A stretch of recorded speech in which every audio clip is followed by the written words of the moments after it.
A-t-on vraiment un libre arbitre? Le libre arbitre existe-t-il? Salut, ici Dorian de Plateforme Bien-être. Je vous fais cette vidéo en complément de mon livre sur les lois universelles où je vous explique déjà ce sujet. Mais je voulais apporter une précision et plutôt que de l'apporter directement dans le livre, eh bien, je vous l'apporte sous forme de vidéo. C'est encore plus fluide pour moi.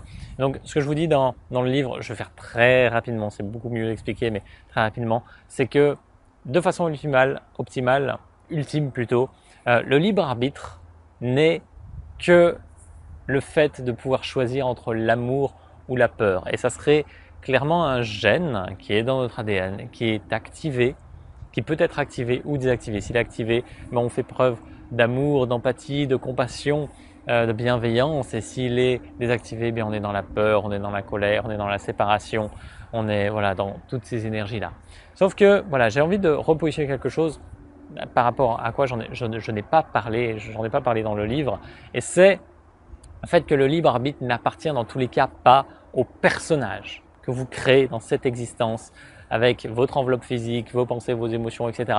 Ça n'appartient pas à ça.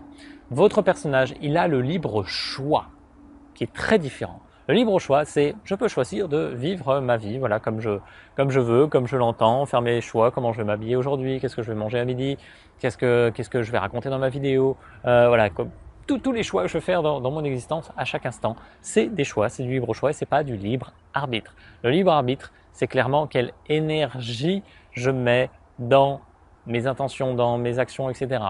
Et donc, le libre arbitre n'appartient pas au personnage, il appartient à l'âme. Le libre arbitre appartient à l'âme, qui est en lien avec la source, évidemment. Et donc, si je veux pouvoir exercer mon libre arbitre sur Terre, mon personnage, mon mental, mon ego doit être en accord avec mon âme, qui est en lien avec la source.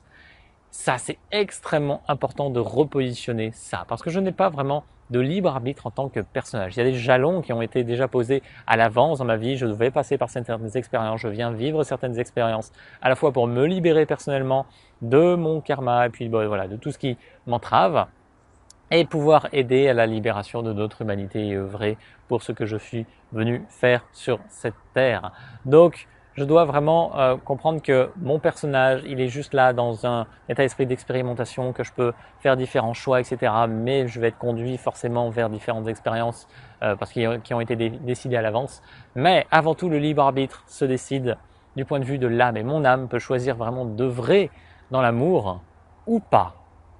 C'est assez rare, mais il y a des âmes qui n'œuvrent pas dans l'amour. Il y a d'autres êtres qui sont complètement coupés de leur âme et de la source, et là, c'est un autre souci. C'est encore plus rare. Et c'est malheureusement des êtres qui nous gouvernent aussi.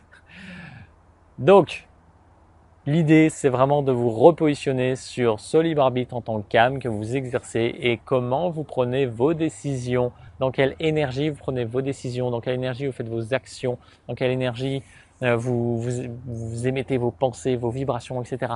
chaque jour, à chaque instant. Et c'est ça qui compte véritablement. Vous n'avez pas de libre arbitre en tant que personnage, mais si vous alignez votre personnage avec votre âme, alors vous pouvez exprimer l'énergie de votre âme naturellement et faire que votre vie s'embellisse et soit dans l'énergie que vous voulez incarner vraiment sur cette terre et comment vous voulez impacter aussi les autres et le monde qui vous entoure.